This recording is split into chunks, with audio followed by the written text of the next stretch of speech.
মুখে মুখে এগুলো বলো, আমল নামা খুললে দেখা যাবে তোমরাই ইজতেমায় রক্ত ঝরায়েছো। আমল নামা খুললে দেখা যাবে তোমরা ইসলামিক ফাউন্ডেশনকেও ইসলাম মিটানোর কাজে ব্যবহার করেছো। ইসলামিক ফাউন্ডেশন থেকে এদেশের আলেমদেরকে নিয়ন্ত্রণ করার চেষ্টা করেছো। আমল নামা খুললে দেখা যাবে কওমি মাদ্রাসার আলেমদেরকে রাজপথে পাখির মতো গুলি করে তাদেরকে তোমরা হত্যা করেছো, তাদের লাশকে তোমরা গুম করেছো।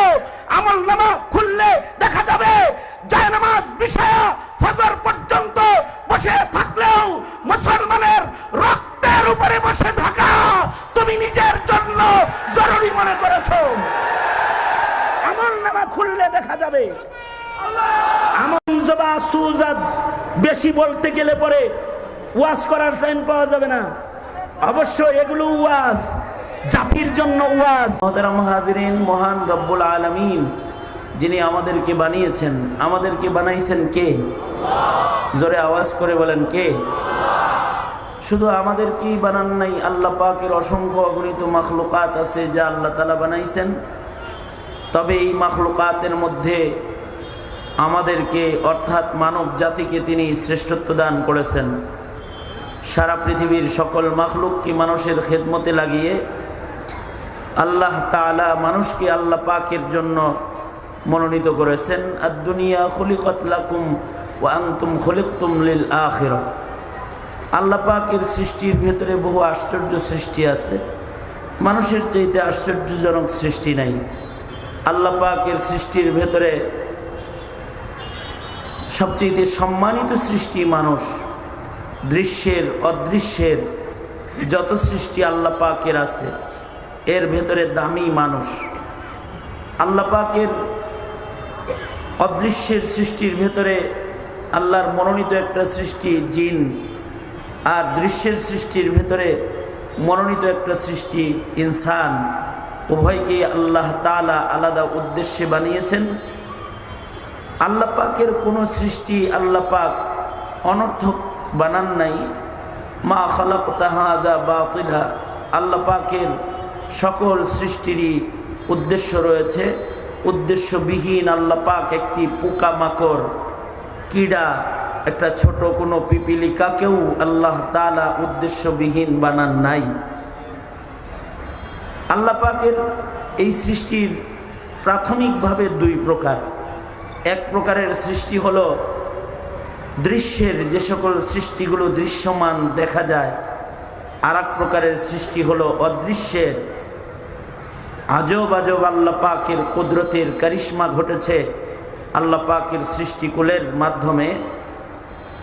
যারা অদৃশ্য, যাদের দেখা যায় না, এমন এক প্রকারের সৃষ্টি আছে যারা দৃশ্যে নয় অদৃশ্যে থাকে, অদৃশ্যের সৃষ্টি। আর এক প্রকারের সৃষ্টি হলো দৃশ্যমান সৃষ্টি, যাদেরকে দেখা যায়। দৃশ্য ও অদৃশ্যের উভয় সৃষ্টির ভেতরেই শ্রেষ্ঠ মানুষ। অদৃশ্যের সৃষ্টি আবার দুই প্রকার। কিছু অদৃশ্যের সৃষ্টি আছে যেই সৃষ্টিগুলোর উপরে ঈমান রাখতে হয়, অনুভব করা যায় না। আবার অদৃশ্যের এমন সৃষ্টি আছে যা চোখে দেখা যায় না কিন্তু অনুভব করা যায়। যেমন বাতাস, চোখে দেখা যায় না কিন্তু বাতাসকে আছে যে তার অবস্থান অনুভব করা যায়। অনুভবও করা যায় না এরকম যে সৃষ্টি রয়েছে তার ভেতরে মুকাররম মুআজ্জম আশ্চর্যজনক এক সৃষ্টি হলো ফেরেশতা, যাদেরকে দেখাও যায় না, অনুভবও করা যায় না। যেমন নবীজির বর্ণনা মাফিক এই মাহফিলের চতুর্দিকে রহমতের ফেরেশতারা একের কাঁধে এক দাঁড়িয়ে আরশে আজিম পর্যন্ত চলে গেছে। আমরা এখানে আল্লাহর জন্য বসেছি, তো হাফাতহুমুল মালাইকা, ফেরেশতারা আমাদেরকে ঘেরাও করে নিয়েছে, কিন্তু আমরা এই ফেরেশতাদেরকে চোখেও দেখি না, অনুভবও করি না। কিন্তু এদের উপরে ঈমান আনা মুমিনের উপরে ফরজ। অর্থাৎ এরা যে আছে আমাদের অনুভব না হইলেও, আমাদের দৃষ্টিতে তাদের না পড়লেও তাদের উপরে বিশ্বাস আনায়ন করা, ঈমান আনা মুমিনের উপরে ফরজ। আল্লাহর উপরে যেমন ঈমান আনতে হয়, ফিরিস্তাদের উপরেও ওই রকম ঈমান আনতে হয়। এ কারণে ঈমানে মুফাসসালের 2 নম্বর বর্ণনাই হলো ওয়া মালাইকাতিহি, আমানতু বিল্লাহি ওয়া মালাইকাতিহি। আল্লাহর উপরে যেমন বিশ্বাস রাখতে হয়, বিশ্বাস আনতে হয়, ওইরকম আল্লাহ পাকের আজব এই অদৃশ্যের সৃষ্টি ফিরিস্তার উপরেও বিশ্বাস রাখতে হয়, ঈমান রাখতে হয়। যাদের ভেতরে ফিরিস্তার বিশ্বাস রয় তাদের জিন্দেগি ইবাদতের হয়, আর যারা ফিরিস্তার উপরে বিশ্বাস ঈমান না রাখে তাদের জিন্দেগি গুনাহে জর্জরিত হয়। কারণ ফিরিস্তার উপরে ঈমানের মাধ্যমে মুমিনের ঈমানি জিন্দেগির সৌন্দর্য বৃদ্ধি হয়। যেমন নাস্তিকরা ফিরিস্তা বিশ্বাস করে না, নাউজুবিল্লাহ বলেন। নাস্তিকরা ফিরিস্তা বিশ্বাস করে না, ওরা বলে ফিরিস্তা আবার কি, দেখলাম না কোনোদিন। ওরা তো আল্লাহকে দেখে নাই, তাই আল্লাহকেও মানে না। ফিরিস্তা দেখা যায় না, তাই ফিরিস্তাকেও ওরা মানে না। জান্নাত জাহান্নাম দেখা যায় না, তাই তারা জান্নাত জাহান্নামের উপরে বিশ্বাস স্থাপন করে না। কিন্তু যদি কেউ ফিরিস্তার উপরে বিশ্বাস না রাখে তাহলে তার জিন্দেগি নিয়ন্ত্রণহীন হয়ে যাবে, তার জিন্দেগির কন্ট্রোল থাকবে না, নিয়ন্ত্রণ থাকবে না। যেমন আমাদের অফিসিয়াল সিস্টেম নিয়ন্ত্রণের জন্যে সিসি ক্যামেরার আধুনিক আবিষ্কার এসেছে। অফিসে লিখে রাখে সিসি ক্যামেরা নিয়ন্ত্রিত, সাবধানে নড়াচড়া করো, অফিসে যা করবা সব কিন্তু ভিডিওতে ধরা পড়ে যাইব। এটা একটা হুমকি ধমকি। এই হুমকি হাসিনা আমাদেরকে অনেক দিয়েছে। হাসিনা বলেছে ভিডিও ফুটেজ দেখে দেখে সকলকে বের করা হবে, খালি এই কথা বলতো। ভিডিও ফুটেজকে অথবা সিসি ক্যামেরাকে অনেক ভয় পায়। সাংবাদিকের ক্যামেরাকেও ভয় পায়। দুনিয়ার সরকারের সাংবাদিক আছে, আল্লাহ সরকার বুঝি এত দুর্বল সরকার, তার সাংবাদিক নাই? আল্লাহ সরকারের ক্যামেরা নাই, ক্যামেরাম্যান নাই? দুনিয়া সরকার তার বিরুদ্ধের লোকের দলের সাংবাদিকদের ভয় পায়। এ কারণে সরকার দলীয়রা বিরুদ্ধে দলের সংবাদপত্র বন্ধ করে দিয়েছে, সাংবাদিকদেরকেও দেশ থেকে তাড়িয়ে দিয়েছে।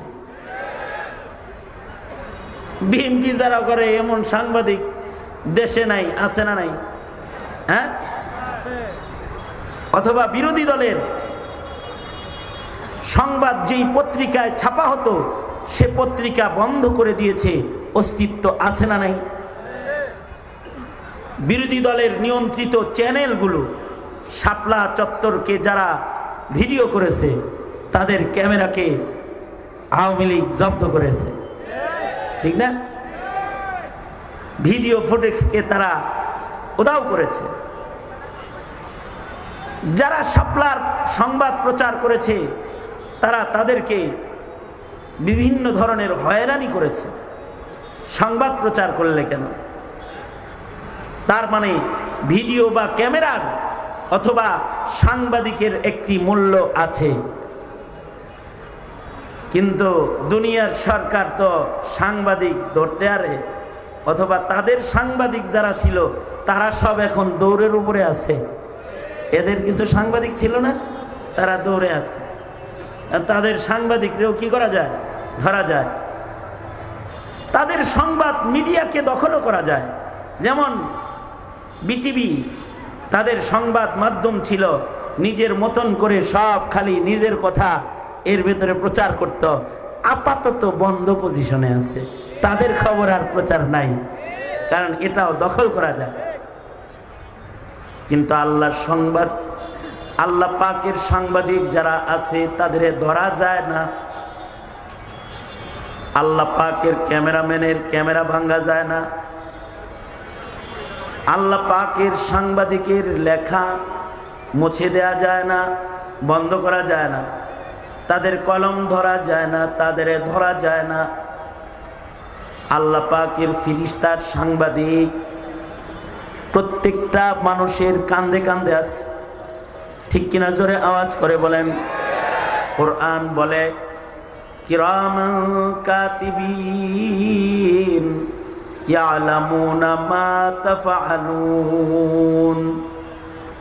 ডান কাঁধে ও বাম কাঁধে সম্মানিত ফিরিস্তাদ্বয় রয়েছে, যারা আমাদের জিন্দেগির সকল সুকর্ম নোট ভিডিও করছে, বিন্যস্ত বিস্তারিত তারা লিখছে সুবিন্যস্ত কায়দায়।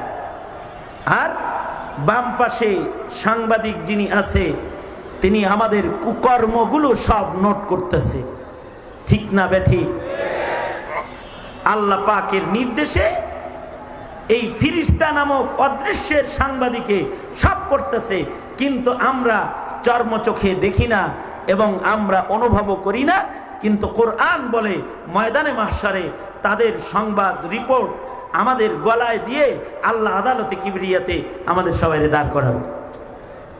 অকুল্লা ইনসানিন আলজামনাহু তাইরাহু ফি উনুকিহি অনুখরিজু লাহু ইয়াওমাল কিয়ামাতি কিতাবান ইয়ালকাহু মানশুরা ইকরা কিতাবাকা কাফা বিনাফসিকাল ইয়াওমা আলাইকা হাসিবা। আল্লাহ পাক বলেন আমাদের গলায় ঝুলন্ত আমাদের জিন্দেগির রিপোর্টের আমলনামার বই গলায় ঝুলায় দিয়েই আমাদের আল্লাহ দাঁড় করাইবেন এবং আমাদের বলবেন, হে বান্দা, তোমার বিচার আমার করতে হবে না, তোমার গলার আমলনামা তুমি পড়ো। ইকরা কিতাবাক। হযরত কাতাদা বলেন ইকরা বলার সাথে সাথে সব মানুষ পড়ার যোগ্য হয়ে যাবে, সব শিক্ষিত হয়ে পড়া শুরু করবে এবং তারা তাদের রিপোর্ট পড়বে। দুনিয়ার সাংবাদিকের রিপোর্ট মূর্খরা পড়তে পারে না, কিন্তু আল্লাহর সাংবাদিকের রিপোর্টগুলো সবাই পড়বে, কারণ ইকরা বলার সাথে সাথে সবাই শিক্ষিত হয়ে যাবে আর সবাই তাদের আমলনামা পড়বে।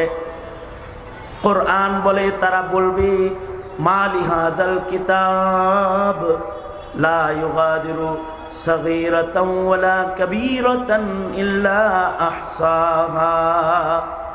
তারা আশ্চর্যান্বিত হয়ে বলবে, হায় রে, এটা কেমন আমলনামা রে!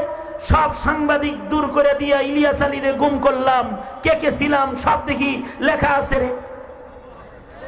কে ইলিয়াস আলীরে গুম করেছে? কে হত্যা করেছে? কারা গুম করেছে? কি করেছে?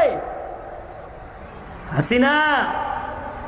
দুনিয়ার সাংবাদিকের চোখ এড়াইছ, কিন্তু ফিরিস্তা সাংবাদিক এড়াইতে পারো নাই। সব আল্লাহর আদালতে ফাঁস করে দিবে, সব আছে।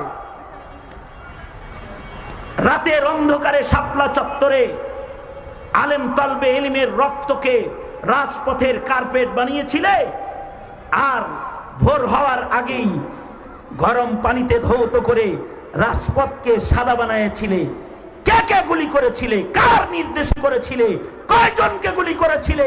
কয়জনকে গুম করেছিলে? সব রিপোর্ট আল্লাহর সাংবাদিকরা রেডি করে রেখেছে। সেদিন সেগুলো সব প্রকাশ পেয়ে যাবে। এই যে ফিরিস্তাদের উপরে ঈমান, ফিরিস্তার উপরে ঈমান যদি না হয়, তাহলে জিন্দেগি অপরাধ জগতের রাজ্য হয়। আর যদি ফিরিস্তার উপরে কারোর ঈমান রয়, দেখা যায় না ফিরিস্তা, অনুভব করা যায় না ফিরিস্তা, দেখাও যায় না, আছে এটা অনুভবও করা যায় না, কিন্তু বিশ্বাস স্থাপন করতে হয়। তারা আছে, তারা ডানে বামে লিখছে। যতক্ষণ পর্যন্ত এই বিশ্বাস মজবুত না হবে, জিন্দেগির নিয়ন্ত্রণ প্রতিষ্ঠা হবে না। কারণ তাদের উপরে ঈমান মানুষকে নিয়ন্ত্রিত করবে। এই বিশ্বাসগুলো হাসিনারও নাই, হাসিনার হুকুমে যারা আকাম করেছে তাদেরও নাই। কি ঠিক আস্তে করে বলেন, কেন জোরে আওয়াজ করে বলেন। পলকেরও নাই, পলক পলক পলক তার নাই। সে মনে করেছে দুনিয়ার মিডিয়া নিয়ন্ত্রক আমি, পলক ঝলক দেখতে পাবে তুমি।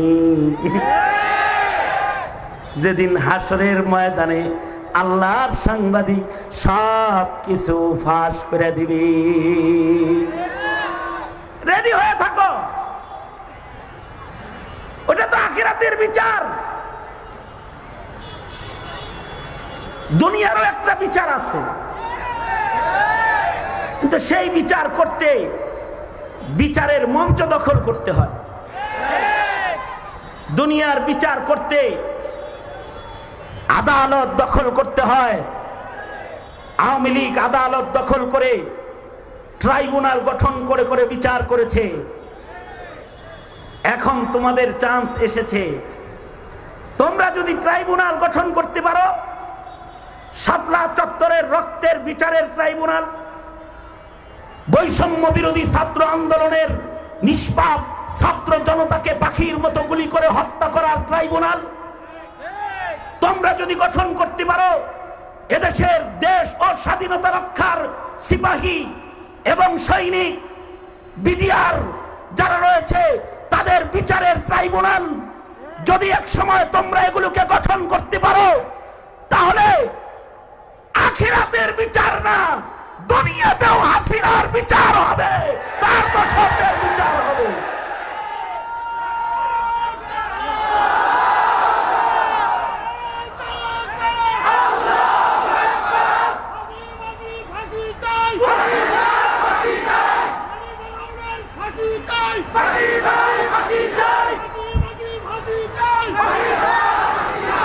এইটা নিয়ে তো তুমগুর মাথা ব্যথা নাই। জাতি তোমাদের মাথা ব্যথা হলো নৌকার দামের শীষ লয়া, বিচার বিভাগ নিয়ে মাথা ব্যথা নাই। অথচ বিচার বিভাগ আজও যারা পরিচালনা করছে তারা ন্যায় বিচার করছে না। যদি ন্যায় বিচার করত তাহলে ইসকন আমার ভাইকে কুপিয়ে হত্যা করেছে, আলিফ হত্যার বিচার এতদিন হয়ে যেত, নগদের উপরে হয়ে যেত, যদি বিচার বিভাগ আমাদের দখলে থাকতো। মেলা ভেঙ্গে গেলে কিন্তু আর জমে না। সুতরাং সতর্ক হও। কি করবা? তুমি কি তোমার ভাইয়ের রক্তের বিচার চাও? তুমি কি এদেশের মুসলমানের স্বাধীনতা চাও?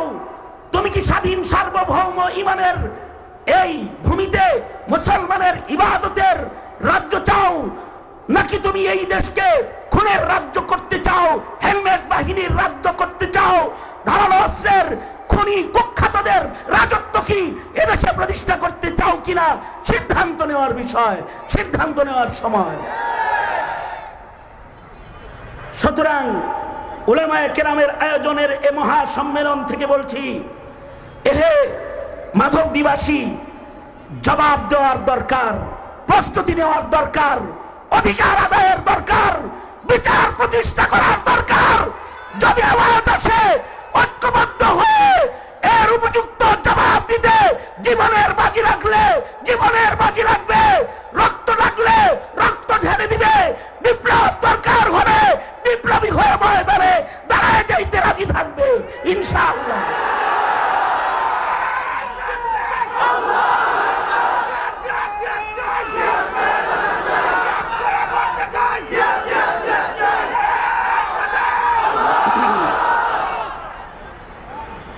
মোহতারাম হাজরিন, রাজি তো? রাজি? সবাই রাজি? এটা কি রাজনীতির কথা না ইমানের কথা? এটা কি রাজনীতির কথা না অধিকারের কথা? এটা কি দলীয় কথা নাকি স্বাধীনতা রক্ষার কথা? এটা কি কোনো দলের স্বার্থের কথা নাকি স্বাধীন সার্বভৌম জনতার স্বাধীনতার অধিকার আদায়ের কথা? অধিকার আদায়ের কথা। মৌলবীরা এই কথা বললেই তোমরা কও হুজুররা রাজনীতি করে। বেটা তুই রাজনীতি বুঝিস না, চিনিস না, রাজনীতি তুই চিনিস না, তোর রাজনীতি করার অধিকার নাই, তুই জমিনের মানুষের অধিকার বোঝো নাই, তোর রাজনীতি করার অধিকার নাই। রাজনীতি তারা করবে যারা এই জমিনের মানুষের অধিকার বুঝবে, যারা জমিনের মানুষের যন্ত্রণা বুঝবে, যারা জমিনের মানুষের রক্তের মূল্য বুঝবে। আওয়াজ করে বলো ঠিক তবে ঠিক, যারা বলো। সুতরাং বিচার তো হবে হাসরে, ওইটার জন্য বয়ে থাকলে চলবে?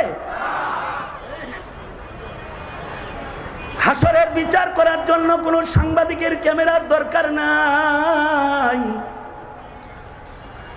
এমনকি কোনো সাক্ষীর দরকার নাই, দুনিয়ার মানুষের সাক্ষীর দরকার নাই। হ্যাঁ, দুনিয়ার মানুষের সাক্ষীও উপকারে দেবে। হাদিস শরীফের ভেতরে এসেছে মুমিনরা যখন জান্নাতে যাবে, সহিহ হাদিস, ঠাকুরমার হুজুরির গল্প না,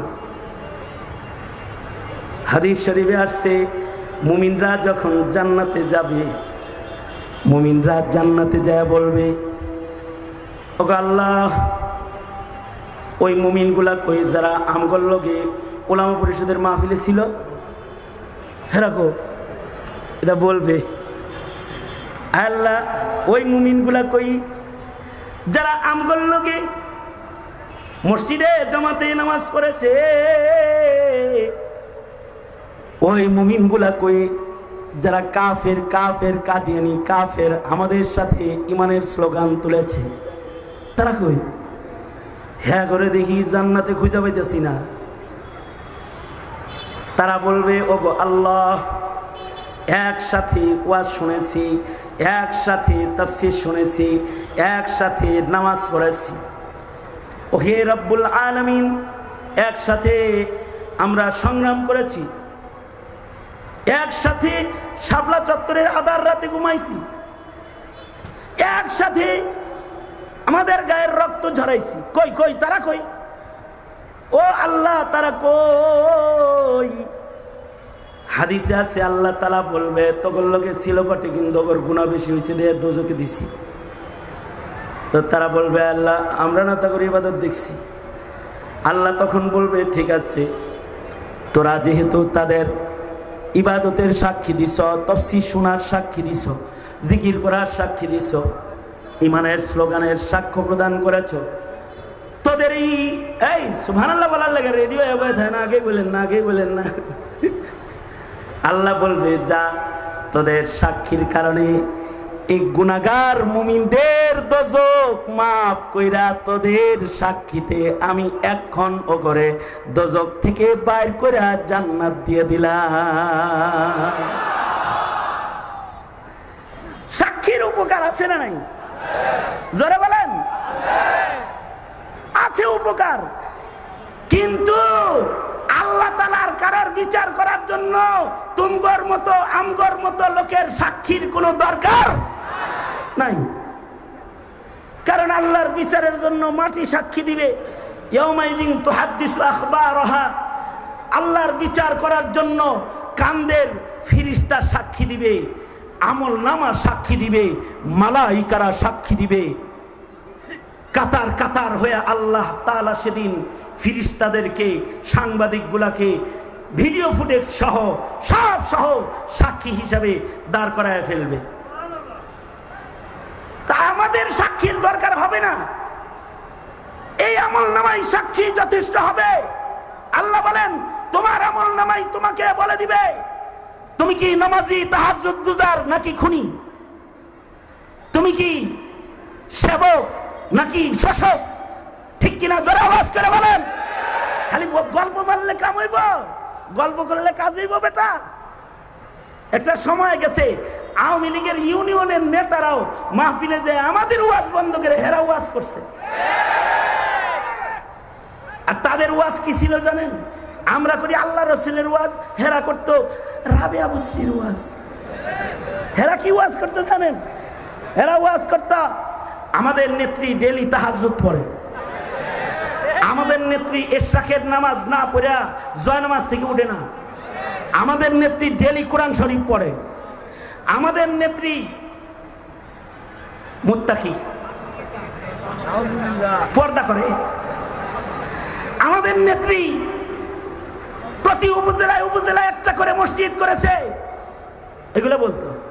আমাদের নেত্রী কওমি মাদ্রাসার সনদের স্বীকৃতি দিছে, এগুলো হলো আওয়ামী লীগ নেতা দামাত বরকাতুহুমদের ওয়াজ, তাদের ওয়াজ এটা। আমাদের নেতা ইসলামিক ফাউন্ডেশন দিয়েছে, আমাদের নেতা ইজতেমায় জায়গা দিয়েছে, এগুলো বলতো। মুখে মুখে এগুলো বলো, আমল নামা খুললে দেখা যাবে তোমরাই ইজতেমায় রক্ত ঝরায়েছো, আমল নামা খুললে দেখা যাবে তোমরা ইসলামিক ফাউন্ডেশনকেও ইসলাম মিটানোর কাজে ব্যবহার করেছো, ইসলামিক ফাউন্ডেশন থেকে এদেশের আলেমদেরকে নিয়ন্ত্রণ করার চেষ্টা করেছো।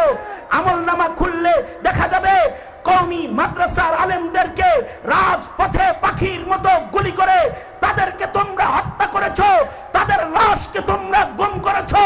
আমল নামা খুললে দেখা যাবে জায়নামাজ বিছায়া ফজর পর্যন্ত বসে থাকলেও মুসলমানের রক্তের উপরে বসে থাকা তুমি নিজের জন্য জরুরি মনে করেছো। আমল নামা খুললে দেখা যাবে। আমনজবা সুজাদ বেশি বলতে গেলে পরে ওয়াজ করার টাইম পাওয়া যাবে না। অবশ্য এগুলো ওয়াজ, জাতির জন্য ওয়াজ। কারণ আগামীর দিনে যারা শিক্ষা গ্রহণ না করো, তো হাসিনা পলায়ন করে রয়েছে দিল্লিতে, তুমি পলায়ন করে থাকতে হবে ওয়াশিংটনে, অথবা আর কোন জায়গায় তোমাকে পলায়ন করতে হবে। দুষ্টামি ফাজলামি ইতরামি করলে এই দেশের মুসলমান কাউকে ছেড়ে দেয় নাই, তোমাদেরকেও ছেড়ে দিবে না, তোমাদেরকেও ছেড়ে দিবে না, ইনশাআল্লাহ ছেড়ে দিবে না। এ কারণে হুঁশিয়ারি দরকার।